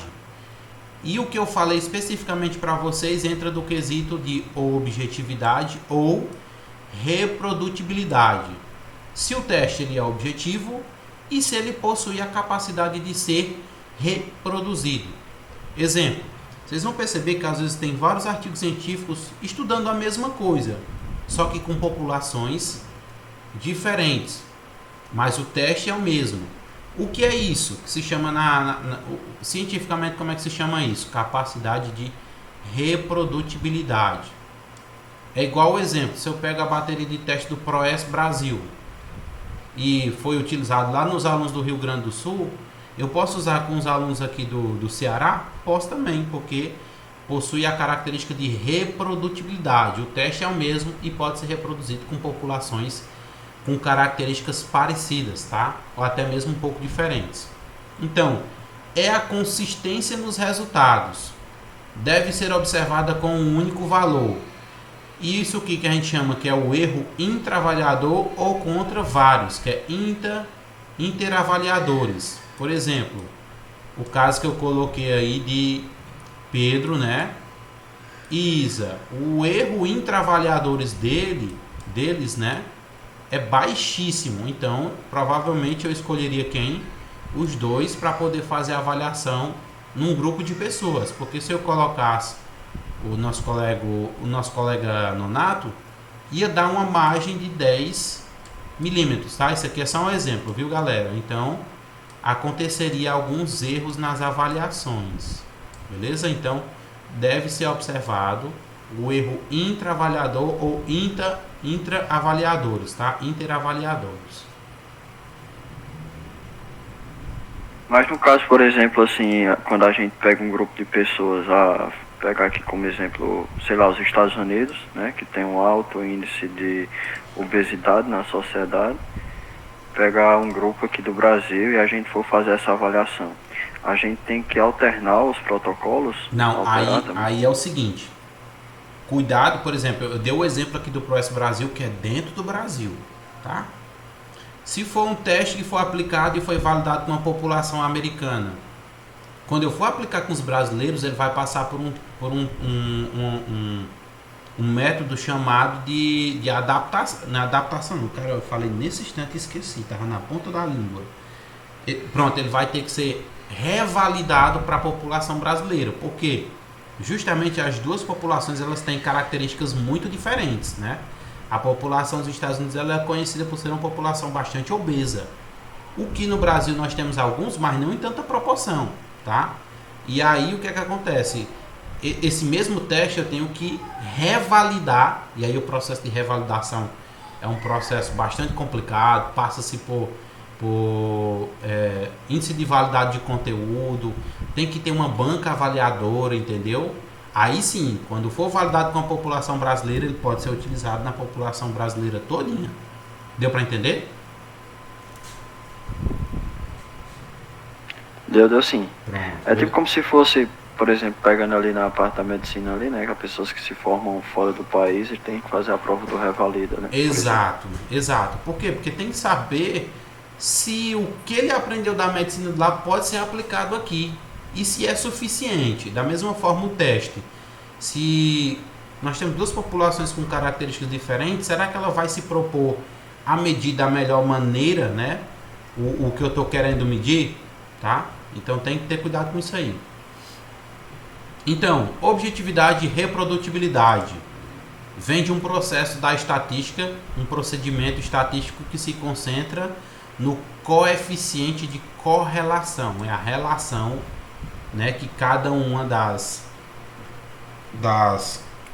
variáveis ou dos avaliadores apresentam. Então, o exemplo que eu dei anteriormente, de Pedro e Isa, há uma correlação maior entre eles do que Pedro e Nonato, porque houve um erro intraavaliadores maior entre Pedro e Nonato do que Pedro e Isa. Deu para entender, né? O R, a correlação foi maior com quem? Com Isa, porque foi muito próximo os resultados, 0,28, 0,29. Nonato 0,39 já tem uma margem de erro maior, tá? Sempre o intuito, na característica da objetividade e reprodutibilidade, é que esse erro seja o menor possível, tá? A reprodutibilidade é quando os testes são aplicados no mesmo indivíduo e se obtém os mesmos resultados, tá? A gente já falou isso aqui. Beleza, aqui é uma tabela que demonstra, né, de acordo... Peraí, mestre, essa parte aí que o senhor falou agora no final, não se aplicaria em fidedignidade, não? A reprodutibilidade Não, que o senhor falou aí que, por exemplo, se um teste é aplicado mais de uma vez numa pessoa e dá o mesmo resultado. é reprodutibilidade, a capacidade de reprodução desse mesmo teste, tá? Aí não entra como fidedignidade, entra como reprodutibilidade, entendeu? Que é a capacidade desse teste podendo ser reproduzido várias e várias vezes, porque vai dar o mesmo resultado, entendeu? Ou vai dar resultados muito parecidos. Então, nesse caso aí, o que é que diferencia essa reprodutibilidade com fidedignidade? A fidedignidade é o coeficiente de correlação, é a parte estatística do negócio, entendeu? É a estatística. A reprodutibilidade é o caso de eu apenas aplicar o teste e ter resultados bastante parecidos ou então até mesmo idênticos, tá bom? É só a capacidade de reproduzir. O teste pode ser aplicado no Ceará, como também pode ser aplicado lá no Rio Grande do Sul. É o exemplo que eu dou do ProS Brasil. O ProS Brasil ele tem uma capacidade de reprodutibilidade muito grande. Então ele pode ser aplicado no Ceará, pode ser aplicado no Rio Grande do Sul, pode ser aplicado em São Paulo, tá bom? E pode ser usado no Brasil todinho, ok? Deu para entender? Quando a gente fala em fidedignidade, é se o teste ele é fiel, tá? Se ele é fiel, se ele propõe mesmo a avaliar aquilo que ele se propõe. Tipo, se eu uso as dobras cutâneas, tá? Será que ele mede realmente o percentual de gordura? Aí eu vou e comparo com o DEXA, tá entendendo? Opa, ele tem uma margem de erro, mas ele realmente chega muito próximo, tá? Então esse teste ele é fiel, fidedigno, tá? Ele avalia corretamente aquilo que ele se propõe a medir. A reprodutibilidade é a capacidade de reprodução. Se eu pego o teste e usei em uma população, será que eu posso usar em outra população? Se eu puder, quer dizer que esse teste ele tem uma alta capacidade de reprodutibilidade, de ser reproduzido, de ser reutilizado ou retestado, entendeu? Deu para entender Beleza, agora? beleza. Para você entender melhor isso aí, é só pregar no significado etimológico da etimologia da palavra. Fiel. Fidedignidade significa fiel. Fiel quer dizer o quê? Aquela pessoa que faz aquilo que diz que ia fazer, teoricamente, né? Se eu me casei para um exemplo bem fora da curva, tá? Mas se eu casei com minha esposa e eu prometi ser fiel a ela, eu tenho, e eu consigo ser fiel, então tem uma fidedignidade no casamento, tá? Desculpa até o exemplo bem fora da curva. Opa, mas a capacidade de reprodução é de produzir ou obter os mesmos resultados a partir do mesmo teste. Tudo bem? Dúvidas aqui ainda? Beleza. Pronto. E aqui é claro, parâmetro para a seleção dos testes, né? Que foi elaborado por Safrid e Wold. Nós temos aqui a validade, a fidedignidade e a objetividade do teste. Então, quando é que um teste ele é válido? Quando obtém quer dizer, quando é que ele possui uma capacidade excelente de validade? Quando ele está ali em um processo estatístico, isso aqui eu coloquei mais só para demonstrar para vocês, tá? Não precisa compreender, não, mas seria de 0,80 até 1. Então, ou seja, quer dizer que aquele teste é excelente. E à medida que a capacidade vai caindo de validade, vai perdendo sua classificação, né? Tipo, 1 excelente, quer dizer 0,80 a 1. Então, aquele teste ele possui uma validade excelente. De 0,70 a 0,79, quer dizer que aquele teste possui uma boa validade. De 0,50. Isso aí a gente pega também com relação ao coeficiente Pearson, de correlação? Isso. Só que aqui é mais uma parte estatística que eu só queria demonstrar, mas só para vocês verem como é que funciona isso, mas não precisa aprender, nós não vamos fazer cálculo nem de validade, nem de fidedignidade, nem de objetividade, tá? É porque assim, na literatura também, por exemplo, num caso aí, ele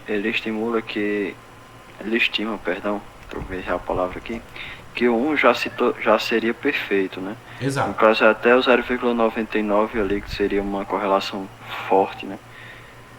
Como ele define. E isso é importante vocês saberem e compreenderem quando for ver um estudo, um artigo científico, aí você vê, houve uma correlação forte. De quanto? 0,99. Aí você tem que entender essa estatística, tá? Mas aqui eu estou só mostrando para ficar mais claro como é que funciona a validade, fidedignidade e objetividade do teste, tá? E aí por último, só terminando de 0,00 a 0,49, quer dizer que a classificação desse teste, né, da validade desse teste é fraca. Então, quanto maior o padrão de excelência, mais válido vai ser aquele teste. E assim sucessivamente para fidedignidade e para objetividade. Tá bom? Dúvidas aqui?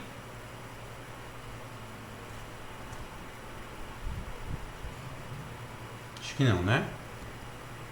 Acho que não, acho que assim, no decorrer das próximas aulas também a gente vai compreendendo melhor, vai Pronto. pegando aí. E quanto à organização e administração dos testes, Kleber, como é que eu monto, né? Nós temos os procedimentos do avaliador, e aqui eu vou encerrar com vocês nesse slide, tá bom? Procedimento do avaliador, informações ao avaliado, local, horário, vestimenta, instrumental, aquisição, manipulação e conservação, né? Calibração do equipamento, mecanismos de aplicação. Então vamos lá. Me detendo aqui só um pouquinho para explicar para vocês. Procedimentos do avaliador, a gente vai ver isso aqui mais para frente. Informações ao avaliado. Nós temos que falar para o aluno onde vai ser o local de avaliação, vai ser realizado os testes, o horário, a vestimenta, tá? Eu não coloquei aqui, mas também até mesmo a questão de alimentação. Se a pessoa se alimenta mal, muito possivelmente ela vai ter resultados péssimos na avaliação física dela, porque vai faltar energia durante a aplicação dos testes. Exemplo, um apoio de braço, que é para verificar aí a força de membros superiores. Vai faltar glicogênio muscular, ele vai ficar fraco, possivelmente ter até uma hipoglicemia durante a aplicação. Então é muito importante boas orientações. Por que, Kleber, falar do horário? Vamos lá. É importante, nós vamos ter resultados diferentes em algumas aplicações de teste? Sim. Um exemplo, um horário. Se você fizer a aferição, a medição da sua estatura pela manhã, você vai ver que pela manhã você está teoricamente mais alto do que pela noite. Porque durante o dia você passa por vários processos estressantes, né? A gravidade, você trabalha, tá bom? Durante a noite você tem uma musculatura, durante o sono, né? Sua musculatura ela vai relaxar mais. Consequentemente você está mais relaxado, a sua coluna um pouco mais estirada, de certa forma você tem uma estatura um pouco maior. Então geralmente essa estatura pode variar de 1 até 3 centímetros ao longo do dia. De acordo também, a mesma forma acontece com o peso corporal. Ele oscila ao longo do dia, porque você se alimenta, aí tem um processo de digestão, né? Então tudo isso acontece. Da mesma forma, a flexibilidade. Você vai ter geralmente uma flexibilidade menor pela manhã e maior lá pelo final do dia, justamente pelos processos estressantes que você passa ao longo do dia, tá ok? Então tudo isso aqui deve ser orientado para o aluno que você vai fazer a aplicação dos testes. E assim mesmo, vestimenta. Imagina você fazer uma avaliação física de calça jeans e blusa social e sapato social. Não tem como. Atrapalha a perimetria, atrapalha a coleta de dobra cutânea, atrapalha a aplicação dos testes neuromotores e por aí vai, tá bom? Então tudo isso aqui são informações que devem ser passadas para os seus alunos para que você consiga organizar sua bateria de testes, bem como administrar da melhor maneira possível, tá? Mestre. Oi. Só tirar uma dúvida aqui e depois tu fala aí, viu, Nonato? Pode falar. Com relação, por exemplo, no caso aí do pré-teste aí, no caso, questão da alimentação, a gente procura fazer essa avaliação após, tipo, 1, 2 horas ou 3 horas após a alimentação, como é que funciona? 2 horas e meia, tá? Porque aí, é claro, também tudo depende do que é que o indivíduo vai comer, né? A gente sabe que tem, dentro da nutrição tem o que se chama de refeição limpa e refeição suja. A refeição limpa é quando você come uma determinada quantidade de calorias que são de fácil acesso, tá? O seu sistema digestivo consegue digerir com facilidade e não vai dar aquele peso no estômago. Imagina só, 2 exemplos. Você vai fazer a avaliação física e aí 2 horas antes você fez uma alimentação com uma certa quantidade de proteína, carboidrato, fibra, que você vai conseguir ter uma boa digestão. Ou então você fez uma alimentação com uma bacia de feijoada, né? Imagina aí como é que essa pessoa vai se sentir durante a avaliação física. Tudo isso são fatores que influenciam, tá bom? Deu para entender, Pedro? Mas assim, a avaliação em jejum, ela não é opção? Ou sim? Não seria legal, sabe por quê? Em jejum, né? Tem muita gente falando sobre jejum, isso aqui a gente vai falar bem mais pra frente, até mesmo pra gente entender o que é realmente o jejum, né? Tá? Mas vamos lá, tu vai fazer uma avaliação em jejum. No jejum tu não obteve nenhuma fonte de nutrientes. Durante a noite tu permaneceu em jejum, não come nada, ninguém come dormindo, né? E aí tu vai para uma bateria de teste de avaliação física onde tu tem que dar o máximo de desempenho possível para eu ver como é que você está e como é que eu posso melhorar você. Aí nós vamos chegar no critério de testes neuromotores, fazer flexão, abdominal, a corrida, né, o teste do banco de VO2, ou na esteira, ou no banco de McCartney, tá bom? Ou então só por cálculo mesmo. Então, você vai precisar de quê? Fonte de energia para executar. Imagina você fazer um padrão temporal de 1 minuto, o máximo de repetições que você conseguir de flexão de braço. Vai faltar energia nos demais testes? Vai faltar energia. Ou possivelmente nesse aqui mesmo já vai faltar, porque sua reserva de glicogênio muscular ela está baixa. Você já veio de um período de jejum, tá? Quando o pessoal utiliza o jejum intermitente, é importante entender isso aqui. Principalmente indivíduos que estão em estado de emagrecimento. Tem que se ter toda uma estrutura nutricional. Como assim? Qual a refeição que você vai comer pós-jejum? Você não vai comer um hambúrguer, né? Não faz a lógica, tá? Você tem que, durante o jejum que você está praticando o exercício físico, você vai passar por um processo, ou quer entrar em um processo de biogênese mitocondrial, né? Creio que vocês não viram ainda, mas a professora Edna vai falar muito disso, viu? E a base é a fisiologia do exercício. Então, na biogênese mitocondrial, quando eu pratico o exercício físico, eu quero gerar mais energia. Por quê? A mitocôndria ela é nossa usina de energia, tá? E como usina de energia, ela vai produzir energia para o treino. Então, isso aqui, tem pessoas que fazem exercício aeróbico em jejum justamente com essa função. E aí entra uma série de implicações, por exemplo, para quem tem resistência à insulina, tá bom? A pessoa que tem resistência à insulina, ela tem dificuldade na entrada da glicose para dentro da célula, tá bom? E aí o jejum intermitente tem aplicações nisso. Então, enfim, eu poderia dar uma aula toda disso aqui, porque é pura fisiologia do exercício que a gente tem que entender o passo a passo.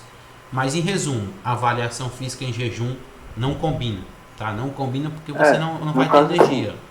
Quando eu falei avaliação física, eu estava falando na questão de, por exemplo, a avaliação corporal, né? Tirar medidas, essas coisas e tal também. Ah, tá, mas por exemplo, geralmente quando você for fazer uma avaliação física, você vai fazer tudo, viu? Você não aplica um teste hoje e outro amanhã, não. Você faz a perimetria, você faz a composição corporal, que é pesagem, dobras cutâneas, e faz os testes neuromotores, tá?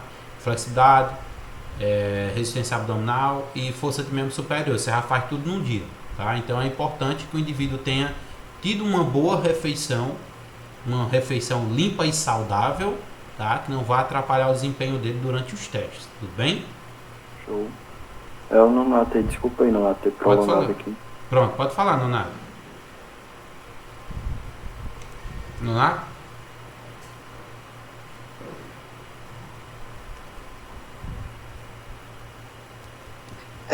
Cleber, com relação, Sobre as dietas que o pessoal estão fazendo na internet, que é zero carboidratos, mas as pessoas comem carne, ovos, bacon, até no café da manhã, e conseguem emagrecer. Como funciona mesmo essa questão? Cara, ó, eu vou dar duas indicações para vocês, tá? A primeira coisa, esqueçam o que vocês verem de dieta na internet. E a segunda coisa, leiam artigos científicos, tá? Tem uma porrada de blogueiro na internet passando dieta que não tem um mínimo de fundamentação, tá bom? E aí eu vou dar indicações para vocês seguirem. Um cara que eu gosto de seguir demais, muito didático, pedagógico e baseado na ciência, é o Dr. Paulo Musi, Não, tá? é porque, tipo, eu vi o pessoal falando e fazendo na internet, só que eu tinha uma visão mais crítica em relação a essa questão, entendeu? Não, eu sei, eu já vou chegar nisso aí, tá? É porque eu acho sempre bom fazer uma introdução para chegar no ponto principal. Sigam esses caras que vocês vão ter muita informação, tá? Leia artigo científico, esqueça essas coisas da internet. Eu percebi, eu sei que, assim, através dessa alimentação, eu acho que não é uma alimentação adequada e saudável, né? Na minha concepção. Particularmente eu acho, né? Agora eu vou entrar no que você está querendo dizer. Você está falando uma questão aí de redução de percentual de gordura. A pessoa quer emagrecer.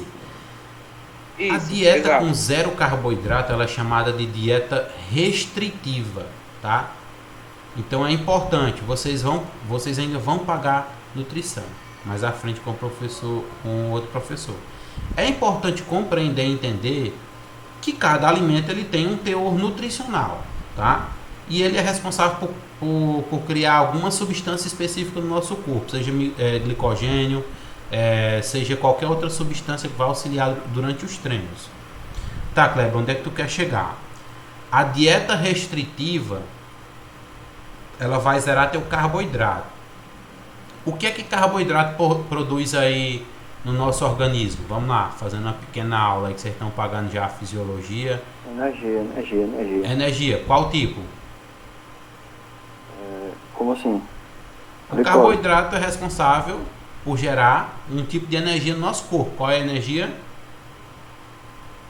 Travei aqui. Glicose. Glicose. Pronto, beleza. E a No caso, glicose? a glicose ela não é a energia, ela é a fonte. Né? Ela é a fonte, mas você vai utilizar a glicose durante o exercício físico, tá? Aí vamos lá. Tu vai usar a glicose durante o teu treino. Se tu faz uma dieta restritiva, zero carboidrato, de onde é que vai vir glicose? De canto nenhum. Nós temos glicogênio intramuscular, viu? Mas é assim, o glicogênio ele é queimado ali naqueles primeiros exercícios. Após a queima do glicogênio, vai começar a queimar os lipídios, que seria a gordura. Pronto. E é um processo bastante complexo até você chegar na queima de lipídios, viu? Vejam isso aí. Uhum. Então, ou seja, tu não ingeriu nada de glicose, zero carboidrato, só proteína. E onde é que nós temos as nossas reservas de glicose? No músculo, tá? Então, consequentemente, tu vai começar a perder massa muscular também. Beleza, Kleber, dá certo, dá.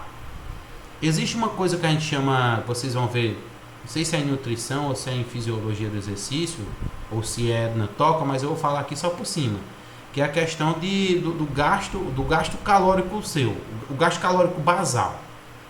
Todos nós gastamos uma base de energia, por isso que a gente tem que comer para poder gastar essa energia.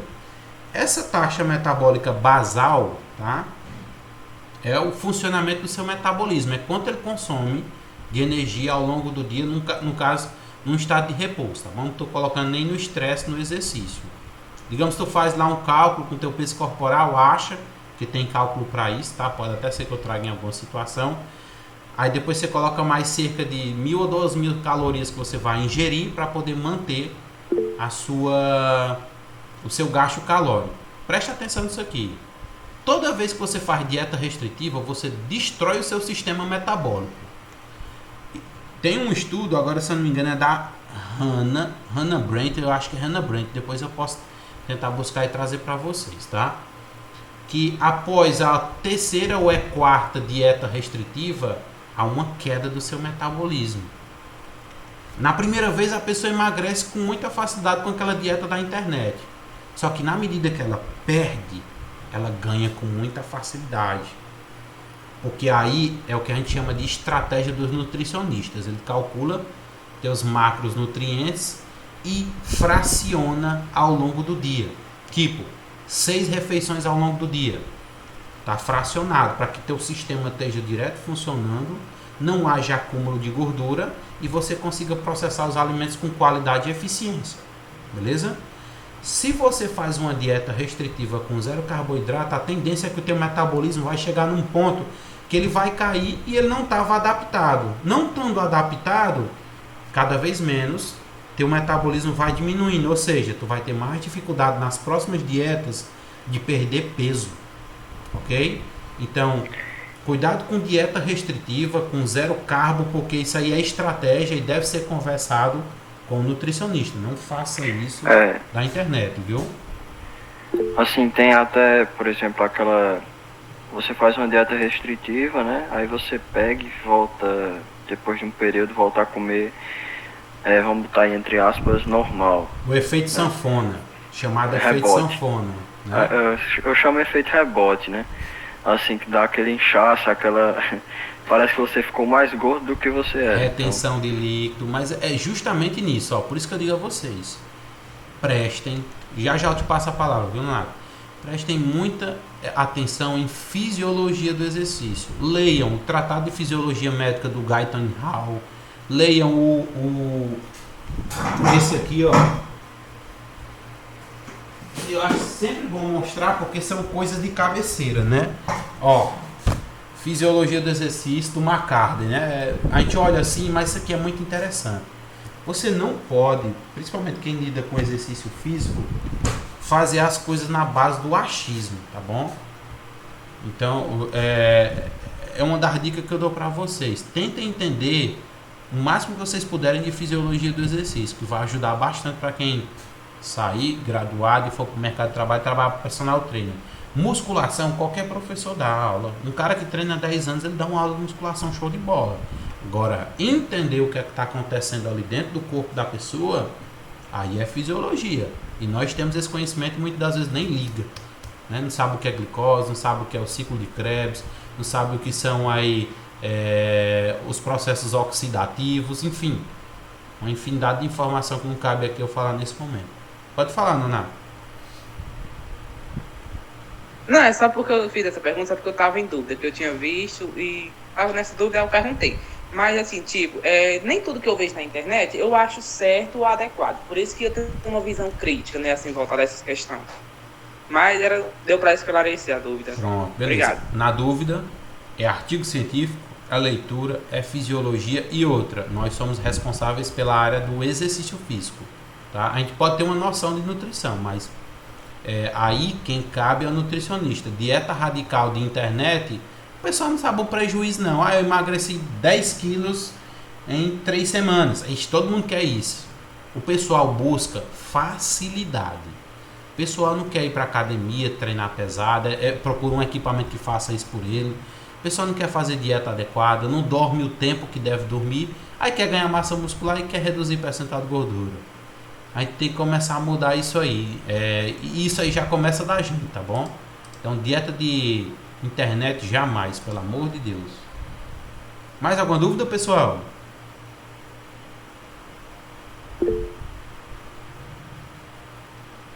A mentalidade das pessoas ela é bem diferente, viu? Pode falar, viu, Leonardo? E também, assim, eu coloco uma coisa na minha cabeça, porque, tipo, eu penso que nem tudo que é bom é saudável, entendeu? As pessoas acham, vê aquilo ali na internet, aí fala, então vou emagrecer em 10 dias e tal, achando que é bom, e depois vem um resultado, um resultado não produtivo. Geralmente, realmente gera o que tanto Pedro falou aí, que ele botou rebote, mas geralmente, assim, nas nossas nomenclaturas a gente chama de efeito sanfona. Ele perdeu 10 quilos em 3 semanas, ele vai ganhar 20 em 6, viu? Acaba que ele fica só nesse momento. Vai e volta, destrói o sistema metabólico dele aí, acaba consumindo menos energia em repouso e engordando com mais facilidade, né? Justamente porque vai fazer coisa que não sabe, né? Então, enfim, é igual exercício físico. Tem gente que treina e sabe nem o que está fazendo na academia. Bom, pessoal, dúvidas? Se vocês não tiverem dúvidas, a gente encerra por aqui nossa aula. Nós permanecemos aqui 1 hora e 50 minutos falando seguido sobre o nosso assunto de cineantropometria. A gente vai dar continuidade na semana que vem. Com certeza dia 7 não tem aula, que é feriado, né? A não ser que a gente receba aí alguma orientação de lançar a aula gravada. Aí eu só gravo a aula e lanço para vocês, tá bom? Mas creio eu que é vermelho. Agora na segunda-feira, na aula de handball, eu vou ficar de me informar. Sim, Kleber. E a aula de handball que era ontem, eu vou estar gravando hoje à tarde e vou estar liberando para vocês, tá bom? Dúvidas? Se não, nós encerramos por aqui nossa aula. Fiquem todos com Deus, um bom almoço. E até semana que vem, se Deus quiser. Semana que vem, no caso, o senhor pega só a disciplina de basquete, é? Handball. Prática? Não, porque por semana que vem é só prática, pô. Mas por exemplo, na segunda, né? Eu não ministro basquete, não. As práticas que eu estou ministrando é somente as práticas de fisiologia do exercício e de lutas. Ah, então é lutas, então. Basquete eu acho que ou é Naildo ou é Marcos, eu não lembro não, tá? Basquete é Marcos, Naildo dá a teórica, ele dá a prática. Pronto. Vocês estão tendo a disciplina de lutas, é? Estamos. Ah, tá. Então Tanto beleza. a gente quanto o pessoal do quinto que tá aqui também. Estão tendo lutas, é? Exato, só que, tipo, o pessoal do quinto tá na grade antiga, né? Que é na quarta-feira pela manhã e a gente tá tendo na segunda à noite. Ah, tá. Então beleza. Então tá. Daqui pra lá a gente vê e conversa sobre isso, tá bom? Show. Então, no mais é isso, pessoal. Tchau, tchau. Até semana que vem. Fiquem com Deus. Fui. Valeu, mestre. Foi com Deus aí. Bom almoço. Um abraço. Pra vocês também.